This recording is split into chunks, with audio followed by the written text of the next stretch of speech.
늘 자신이 누군가에 대해서 고민하는 감자가 있었습니다. 감자. 어린 감자가 하루는 엄마한테 가서 엄마 나 감자 맞아? 엄마가 당근이지.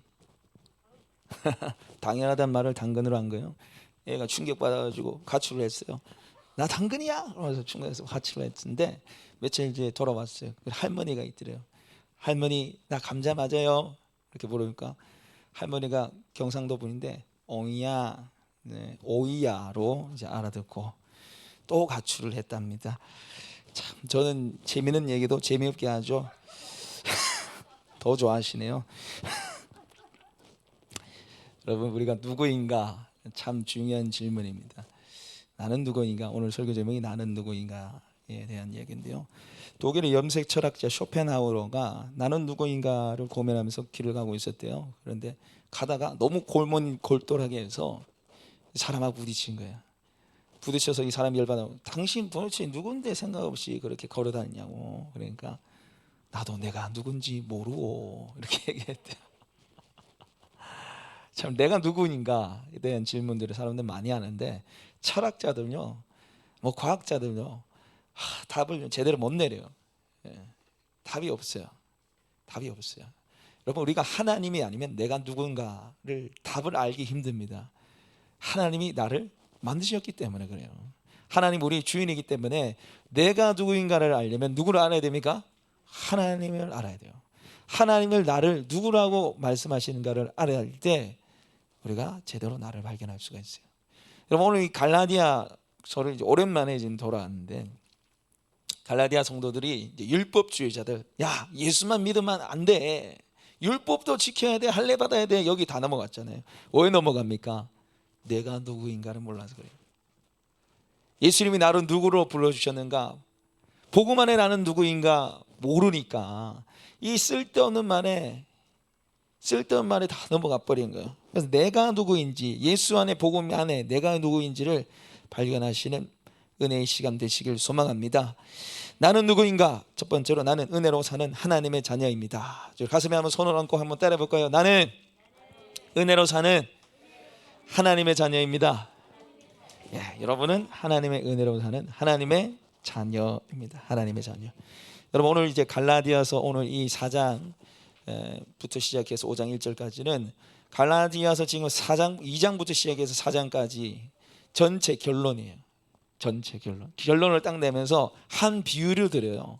비유에 이제 두 명의 여인이 나옵니다. 하나는 사라, 하나는 하갈이라는 여종이 나오는데요. 우리 PPT 좀 띄워주실래요? 요거를 비교한 걸 한번 보고 얘기했으면 좋겠어요. 이제 사도 바울이 이 비유를 통해서 우리가 종의 사람이 아니라 약속 있는 하나님의 자녀라는 걸 얘기하는데, 자 어떻게 보여주냐면 이거 비유입니다. 비유. 그래서 하갈은 율법을 상징해요. 뭘요? 율법.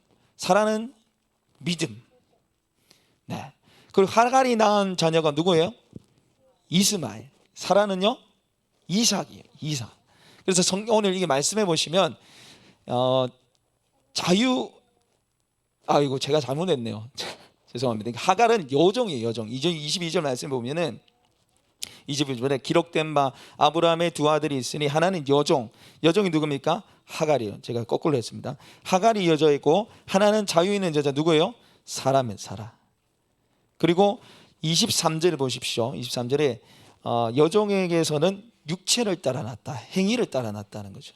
그런데 사라는요 어떻게 이삭은 어떻게 태어났어요? 약속. 그러니까 하나님이 75세에 아브라함 불렀는데 10년이 지나도록 애가 안 생기니까 도저히 안 돼서 어떻게 합니까? 인간적인 방법을, 그게 육체고 행위예요. 육체고 행위로 아이를 낳은 거예요. 그 자녀가 누구예요? 이스마엘. 인간적인 방법을 썼다는 거죠. 자기 노력으로 했다는 거예요. 이게 뭘로 연결됐냐면 하나님 앞에 의롭다 하심을 인정받기 위해서는 내 노력으로 된다를 주장하는 것과 똑같다는 거예요. 지금 비유를 가져온 거예요. 마치 아브라함이 자녀를 낳기 위해서 인간적인 방법을 통한 것처럼 하나님 앞에 의롭다 하심을 받기 위해서 율법을 지키면 의롭다 하심을 받을 수 없다는, 그 하나님이 원하시는 거 아니라는 거죠. 그리고 이 사라는요 약속이 약속. 하나님이 100세에 내년 이맘때 99세에 내년 이맘때 아이를 낳을 것이다 해서 이삭은 약속 은혜로 자녀를 낳게 되잖아요. 그래서 지금 오늘 이게 말씀 보시면 이 하가를 쭉 내려가면서 이 내용을 엮어가면서 이 바울이 뭐냐면은 시내산 예루살렘이라 얘기합니다. 25절 한번 보십시오. 이 하갈은 아라비아에 있는 시내산으로서 지금 있는 예루살렘과 같은 곳이니 그가 그 자녀들과 더불어 무슨 노릇하여 종노릇 한다는 거죠. 그러니까 한마디로 얘기하면 안 좋은 건 다 누구 편이에요? 지금 하갈이라는 거죠. 여종, 육체, 행위, 시내산, 예루살렘. 목사님 시내산, 예루살렘 좋은 거 아니에요? 이게 율법을 상징하는 장소입니다. 그러면 사라는 뭐예요? 위에 있는 예루살렘, 천국이에요. 25절 말씀 보십시오. 이것은 비유니 약속에 있는 두 언약에 하나는 시내산으로부터 종을 낳은 여자니 하갈이라. 그래서 26절 보십시오. 오직 위에 있는 예루살렘은 자유자니 곧 우리 어머니라. 위에 있는 예루살렘이 뭐냐면 천국을 말해요. 천국. 하나님 나라, 하나님 계신 천국을 말하는 거죠. 그리고 이 하갈을 보십시오. 이 결론을 내면서 30절에 보시면은 그러나 성경이 무엇을 말하느냐? 여종과 그 아들을 내쫓으라. 여종의 아들은 자유 있는 여자의 아들과 더불어 뭘 못 받아요? 유업을 얻지 못하리라. 그러니까 하갈의 이 라인은 유업이 없어요. 하나님의 유업 상금이 없다는 거예요. 그 다음에 이 사라는요 유업을 받는 거예요. 자, 저 보십시오. 이걸 한마디로 요약하면은 하갈은 율법, 행위, 지금 우리 시내산 결국엔 종, 유업이 없어요. 근데 사라는 뭐예요? 은혜, 하나님 약속, 자녀, 천국, 하늘나라 상급. 이게 은혜의 라인이에요. 근데 하나님이 우리를 하갈라의 하갈 쪽으로 불렀습니까? 사라 쪽으로 불렀습니까? 사라로 쪽으로 불렀어요. 우리가 믿음으로 예수 그리스도를 십자가를 믿음으로 구원받았습니다. 할렐루야. 이거는 은혜의 라인이라는 거죠. 사라의 라인, 은혜의 라인인데 우리가 어느 쪽으로 가면 안 되는 거예요? 하갈 쪽으로 가면 안 되는 거예요. 그런데 지금 갈라디아 성도들이 어느 쪽으로 간 거예요? 하갈 쪽으로 가는 거예요. 그러니까 사도 바울이 답답해서 지금 얘기를 하고 있는 거예요. 왜 하나님의 은혜로 부른 너희가 사라 쪽의 라인인데 왜 하갈 라인으로 가냐는 거예요. 유업도 없고 하나님의 의롭담도 인정받을 수 없는 그쪽으로 왜 계속 가려고 그러는 거예요. 여러분, 우리가 하나님의 은혜로 구원받았습니다. 할렐루야. 오직 은혜로 하나님 자녀가 되었어요. 여전히 은혜로 구원받는 자녀지만 우리의 삶에 자녀답지 못한 부분들이 너무 많아요. 종처럼 이스마엘처럼 살아간 부분들이 너무 많이 우리 속에 있어요. 내 인생이 나한테 달려있다고 생각해. 내가 잘해야 된다고 생각해. 내가 못 기다리는 거, 하나님 못 기다리는 거 마치 누구처럼요? 아브라함처럼, 사라처럼 하나님의 약속을 10년 지나도 이루어지지 않자 자기들이 행동하죠. 내 인생이 내가 달려있다고 생각하는 거예요. 그러니까 내 인생이 내가 달려있다고 생각하니까 너무 힘들어요. 내가 잘해야 되잖아요. 내가 잘하면 교만해지고 내가 못하면 비굴해지고 비교대절하면서 살아가는 게 우리입니다. 그러나 예수님 우리한테 뭐라 말씀하셨어요? 요한복음 1장 12절에 영접하는 자 곧 그 이름을 믿는 자들은 하나님의 뭐가 되는 권세를 줬다고요? 자녀. 여러분, 근데 중요한 게요, 예수님을 믿으면 하나님 자녀가 되는 걸 알아요. 그것도 믿어요. 문제는 뭐예요? 권세를 주셨으니 자녀의 권세, 자녀의 축복과 은혜를 누리지 못한다는 데 문제가 있어요. 자녀인 건 아는데 아버지의 은혜와 아버지의 인도하심, 아버지의 공급하심을 누리며 살지 못하는 데 문제가 있다는 거예요. 여러분, 저희 집 아들이 예를 들어서 아빠 내일부터 우리 집에 밥 못 먹는 거 아니에요? 우리 집에 돈 없잖아요. 물어본다면 여러분 어떻게 하시? 저한테 만약에 물어본다. 아빠 내일 학교 준비물 사야 되는데 살 수 있어요? 덜 있어요? 제가 얼마나 힘들겠어요. 밥 줄 때마다 오늘 밥이 끝이죠. 내일부터 밥 없죠.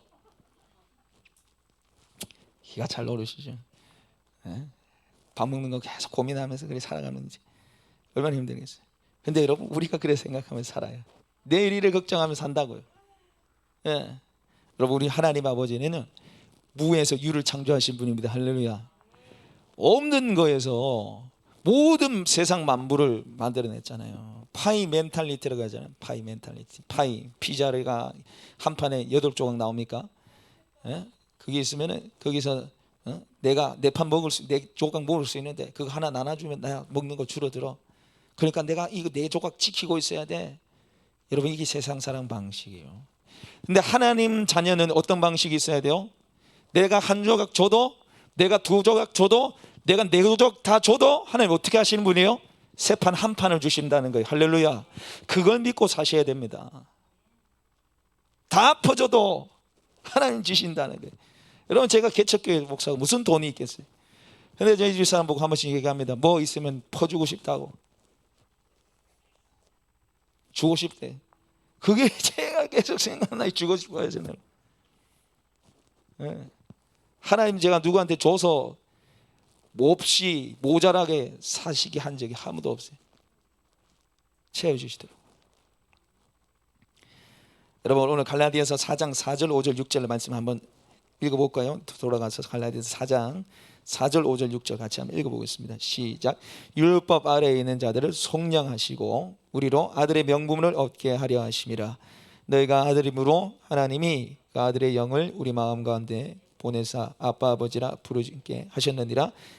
그러므로 내가 이후로는 종이 아니요 아들이면 하나님으로 말미암아 유업을 받은 자니라.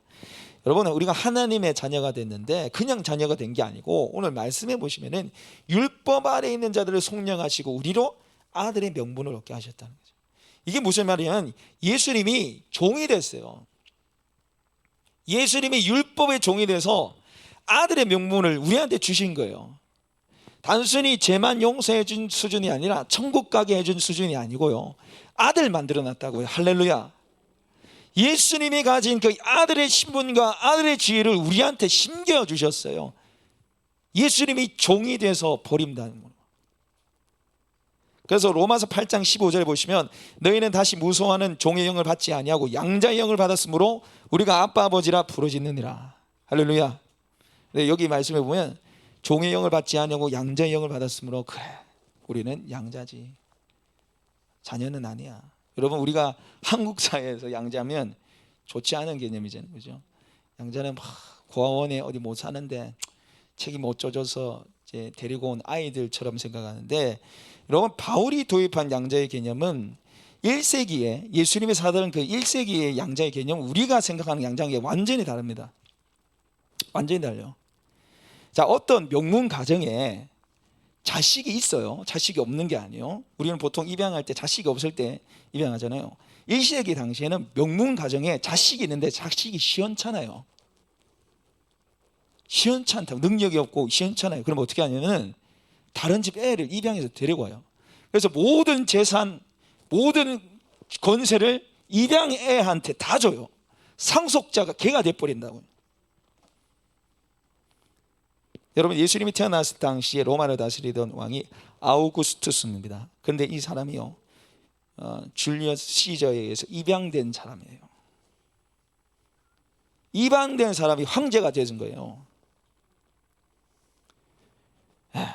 여러분, 로마의 입양과 하나님의 입양은 유사한 점이 있죠. 진짜 자녀를 인정한다는 거예요. 로마 시대 입양하고 지금 하나님의 입양은 유사한 점이 있습니다. 진짜 자녀를 인정하고 아버지의 모든 재산과 능력을 물려받을 수 있어요. 그러나 완전히 다른 점이 있습니다. 로마의 입양은요, 탁월한 재능과 능력이 있어야 돼요. 그거 없으면 입양 안 돼요. 거들떠보지도 않아요. 근데 하나님의 입양은 어떻습니까? 죄 많고 흠 많은 우리를 하나님 자녀로 삼아주신 것입니다. 할렐루야. 그 어떤 것 하나 내세울 수 없는 우리를, 죄 많은 우리를 은혜 가운데 약속의 자녀로 불러주셨습니다. 우리가 은혜로 구원받았고 은혜로 하나님 자녀가 됐으면 그 은혜 가운데 여러분 사시면 됩니다. 할렐루야. 자녀의 권세를 제발 좀 누리면서 사세요. 내일 일을 걱정하지 마시고, 그렇게 살아가시는 저와 여러분 되시길 소망합니다. 두 번째는 나는 누구인가? 나는 모든 문제에서 자유한 자입니다. 자, 우리 한번 따라해 볼까요? 나는 모든 문제에서 자유한 자입니다. 나는 모든 문제에서 자유한 자요? 갈라디아서 5장 1절 말씀 같이 한번 읽어보겠습니다. 시작.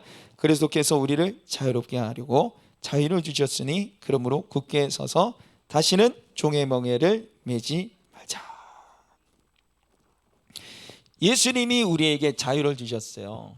자유를 주셨는데 이 자유된 권세를 누리며 살아야지 종으로 살면 안 된다는 거지. 그래서 요한복음 8장 36절에 그러므로 아들이 너희를 자유롭게 하면 너희가 참으로 자유로우리라. 아들이 자유롭게 함, 예수님이 자유를 주신 그 사람이 진짜 자유자라는 거죠. 여러분, 코로나 시대를 거치면서 사람들이 제가 보니까 점점 노예가 되는 것 같아요. 물질의 노예, 건강의 노예가 되는 것 같아요. 건강, 죽음, 돈, 내가 컨트롤하고 싶은데 코로나 시대 거치면서 조정이 안 되기 시작하는 거죠. 언제 코로나 걸릴지 몰라요. 언제 코로나 이 경기를 타서 내 사업이 망할 줄 모릅니다. 직장 잘릴 줄 몰라요. 그러니까 다 물질 노예가 되는 거예요. 건강의 노예가 되는 거예요. 언제 죽을지 모르니까, 내 자식 언제 코로나 걸릴지 모르니까 늘 불안해하면서 죽음의 노예, 물질의 노예, 자녀의 노예로 이제 살아가는 거예요. 얼마 전에 삼성그룹의 이근희 회장이 별세했죠. 근데 그의 아버지 이병철 회장, 삼성그룹 창업자입니다. 삼성그룹을 만든 사람이죠. 이병철 회장. 그가 2년째 폐암을 앓고 있었는데 죽기 한 달 전에 24개의 질문을 만들었어요. 24개. A4 5분량이야. 한 질문마다 아주 심한 질문이었습니다. 그런데 그 질문이 뭐냐면요, 이 기업을 어떻게 잘 전수할 수 있을까? 돈에 대한 얘기나 기업 운영에 대한 질문이 아니라 인간 신 죽음에 대한 질문이었어요. 죽은 지 한 달 앞두고 질문을 만들었으니까 신과 죽음, 이 사람에 대한 질문들을 했어요. 질문 내용이 이렇습니다. 첫 번째, 신의 존재를 어떻게 증명할 수 있나? 신은 왜 자신의 존재를 똑똑히 들여내보이지 않는가? 두 번째 질문이, 신은 우주 만물의 창조주라는데 무엇으로 증명할 수 있는가? 14번째 질문이, 인간이 죽은 후에 영혼은 죽지 않고 천국이나 지옥에 간다는 것을 어떻게 믿을 수 있는가? 16번째 질문이요, 성경의 부자가 천국에 간다는 것을 약대가 바늘 구멍에 들어가는 것에 비유했는데 부자는 악인이란 말인가? 아이고, 저한테 질문했으면 제가 질문 다 해드렸을 텐데 아쉽네요. 제가 질문 보면서 나한테 묻지 속으로 그랬는데, 오늘 지금 죽음을 한 달 앞두고 이 이병철 회장이 지금 질문하는 거예요. 죽음의 문턱에서 신은 정말 존재하는가? 천국과 지옥 진짜 있는가? 마지막 질문 보세요. 성경의 부자가 천국에 간다는 것을 약대가 바늘구멍에 들어가는 것을 비유했는데 부자는 악인이란 말인가? 왜요? 자기가 부자잖아요. 돈을 엄청 많이 가졌는데 성경의 부자 낙탈구멍처럼, 낙타가 바늘구멍처럼 들어가는 거 어렵다니까. 뭐가 두려운 거예요? 죽음이 두려운 거예요. 지옥에 갈까 봐 두려운 거예요. 아무리 돈이 많아도 지옥 갈까 봐 지금 두려운 거예요. 자유가 없는 거예요. 제가 이번 주에 아내와 함께 보문호수에 산책하러 갔습니다. 보문호수에 산책하러 맨날 가던 코스 말고 다른 쪽으로 한번 가봤는데 거기에 좀 작은 다리가 하나 있더라고요. 저희 수장님이 무섭다고, 저기 무너지면 어쩌겠냐고. 거기 뭐 수천 수만 명이 거기 왔다 갔다 했을 텐데 저 보기에는 뭐 별로 문제 없을 것 같은데, 그래서 제가 가면서 이랬어요. 무너지면 뭐 천국 가면 되지. 천국 가면 되지. 우리 집사람이, 그럼 우리 애들은 어쩌려고? 우리는 천국 가지 우리 애들 어쩌냐고. 그러니까 뭐 애들 하나님 알아서 키우겠지. 그럼 우리 애들 얼마나 힘들겠냐고. 얼마나 힘들겠냐고. 그래서 제가 뭐라 했냐면, 그러다 천국 가겠지.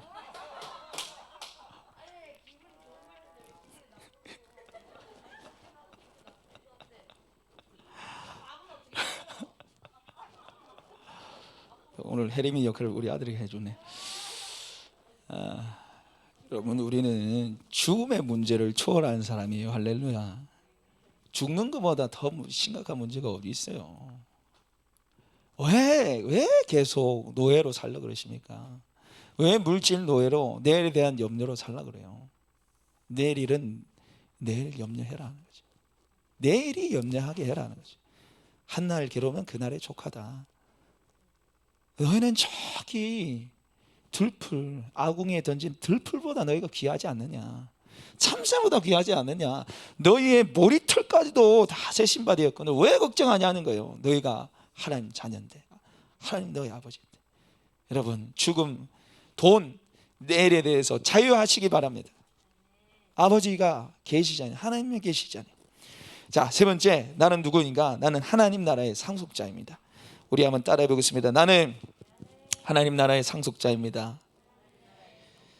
우리 30절 같이 한번 읽어볼 거예요. 30절 읽겠습니다. 시작. 그러나 성경이 무엇을 말하느냐? 여종과 그 아들을 내쫓으라. 여종의 아들이 자유 있는 여자의 아들과 더불어 유업을 얻지 못하리라 하였으니. 아멘. 지금 30절에 보시면 여종은 유업이 없다. 그래서 내쫓으라는 거죠. 자유 있는 여자, 바로 사라 쪽, 사라 라인, 그가 상속자라는 거예요. 우리가 하나님 나라의 상속자라는 거죠. 우리가 하나님 나라의 상속자. 여러분, 사람들이 죽음에 대해서 무서워하는 이유는 이 죽음 이유가 무서운 거예요. 천국이냐 지옥에 대한 그 두려움 속에 사람들이 살아갑니다. 그러나 우리는 하나님으로부터 받고 또 어디로 가는 거예요? 하나님 나라로 가는 거예요. 눈물도 없고 슬픔도 없는 하나님 나라 가는 겁니다. 할렐루야. 그런데 하나님이요, 그냥 천국만 데려가는 게 아니라 상속자가 하나님의 것을 누리며 살아갈 수 있는 하나님의 자녀가 되게 하셨어요. 할렐루야. 하늘에서 있는 모든 은혜와 영광과 존귀를 우리가 누릴 수 있는 자로 하나님이 삼아주셨습니다. 그런데 우리가 이 천국 가는 그 길에 고난이 있어요. 오늘 말씀 보십시오. 28절 29절 보십시오. 형제들아, 너희는 이삭과 같이 약속의 자녀라. 그러나 그때 육체를 따라난 자가 성령을 따라난 자를 박해한 것 같이 이제도 그러하도다. 이게 무슨 말이냐면, 약속의 자녀 바로 이삭을 이스마엘이 희롱했잖아요. 그래서 내쫓는 계기가 됩니다. 근데 여기 지금 보시면은 그거를 지금 내가 하나님의 은혜로 구원받았고 하나님의 상속자인데 이 은혜를 받지 못한 사람이 어떻게 한다는 거예요? 핍박하기 시작하는 거예요. 특별히 지금 박해한 것 같이 이게요, 미완료 시제로 되어 있습니다. 한 번만 한 게 아니라 계속 박해한다는 거예요. 계속 박해. 여러분, 우리가 천국 가는 그 여정 속에 우리에게 고난이 있고 핍박이 있고 박해가 있어요. 지금 여러분이 이제 교회를 한번 보십시오. 교회를 한번 보세요. 교회가 얼마나 욕을 먹고 있어요. 물론 교회가 잘못한 게 있습니다. 그 이상으로 지금 욕을 먹고 있잖아요. 공공장소에서 기도 못하게 만들어요. 왜? 소수 인권, 왜 종교의 자유 때문에 다른 종교도 있는데 왜 누구만 기도하냐면 공공장소에 기도 못하고, 요즘엔 아예 전도 거부권을 가지고 다니는, 전도 안에 안 받겠다고. 지금 차별금지법 다른 법안으로 통과시키려고 얼마나 애쓰는지 모릅니다. 제가 한 조사해 보니까 에이즈 환자, 새로 신규 에이즈 환자가 된 게 남성이 90%가 넘어요. 동성애를 통해서 에이즈가 감염이 되는 겁니다. 근데 그거 정부에서 얘기 잘 안 하잖아요. 동성애 죄라고 하면 교회에서 죄라고 한다 해서 얼마나 들고 일어납니까? 여러분, 지금 우리나라에서 에이즈는 치료 100% 정부에서 대줘요. 약값 다 정부에서 대주고 아예 뭐 도와줘요, 살아갈 수 있도록. 그런데 인명성을 얼마나 보장해 주는지 몰라요. 인권이라고. 보건소 직원도 몰라요, 누가 에이즈 환자인지. 에이즈 검사하는 자 신청해 놓으면은 내가 7번 딱 예해놓고 7번 검사 알려주세요 하면 7번 에이즈 환자입니다. 끝이에요. 누가 에이즈 환자인지 몰라요. 소수인권 주장하면서 다수인권 다 무시하는 거예요. 그 죄라고 얘기하는 교회를 핍박을 가하고, 교회가 계속 욕을 먹고 있죠. 지금 코로나 거치면서 여러분, 신천지 코로나 발생 다 포함해서 기독교 발 코로나가 지금 11%입니다. 11%. 그것도 뭐 교회에서 뭐 잘못해서 생긴 거 있지만, 밖에서 코로나 걸렸다가 예배만 드리러 와도 그거 교회 발이라고 그랬죠. 그런 경우가 얼마나 많았어요. 그런데 사람들 여러분 인식 조사하면요, 44% 교회에서 나왔다고 그렇게 생각한다. 지금 이거 누가 한 겁니까? 누가 만든 거예요? 지금 세상이 그리 만든 거 아니에요? 세상이 계속해서 기독교인들을 핍박해요. 그 성경 그대로 그렇게 나오는 거예요.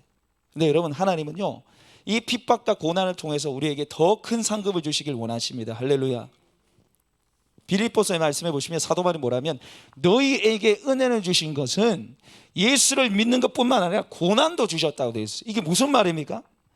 결국 고난을 통과해서 하나님 우리에게 상급을 주시길 기뻐하신다는 거예요. No cross, no crown. 십자가 없이는 면류관이 없습니다. 현재의 고난은 장차 우리에게 올 영광에 중한 것과 비교할 수 없느니라. 할렐루야. 내가 주로 인해서 핍박받고 고난받는 것은 앞으로 내가 하나님께 받을 상급과 비교할 수 없는 거라는 거예요.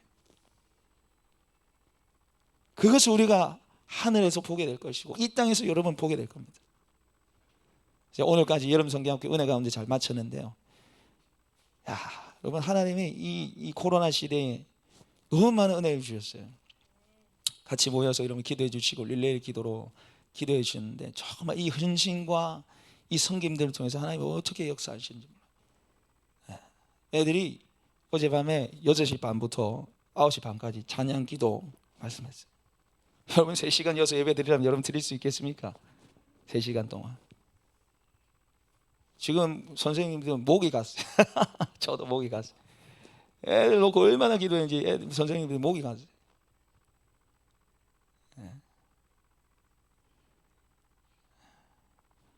제가 그걸 우리 단톡방에 사진을 올렸는데 우리 할인이 그 손보고 기도하는 거 보셨어요? 그 조그마한 아가 이 손보고 눈 감고 그런 일들이 그냥 일어나겠습니까? 여러분? 여러분 수고 헌신 속에 이런 은혜들이 일어나는 거죠. 그 헌신과 수고 속에 하나님 나라를 경험하게 되는 겁니다. 어제 가면서 저희 집 사람이 차에서 저희 집 아들한테 시온아 은혜 받았나? 이러니까 은혜 받았어요. 그럼 목사님 아들 은혜 받기 힘듭니다. 죄송하지만 내가 3시간 동안 찬양하고 막 그랬는데 예전 같으면 어떻게 그래 찬양을 오래 할 수 있냐고 계속 무한반복에 제가 무릎 꿇고 기도시켰거든요. 다리 아프다고 얼마나 그러는지 난리 났을 거예요 분명히. 근데 은혜 받았어요. 감동이 돼요. 뭐 이런 얘기하더라고. 이게 여러분 하늘의 상급 그냥 안 주어집니다. 여러분 은혜는 우리 구원은 전적인 하나님의 은혜를 받습니다. 할렐루야. 그러나 여러분 하늘의 상급은 고난을 통과해서 받는 거예요.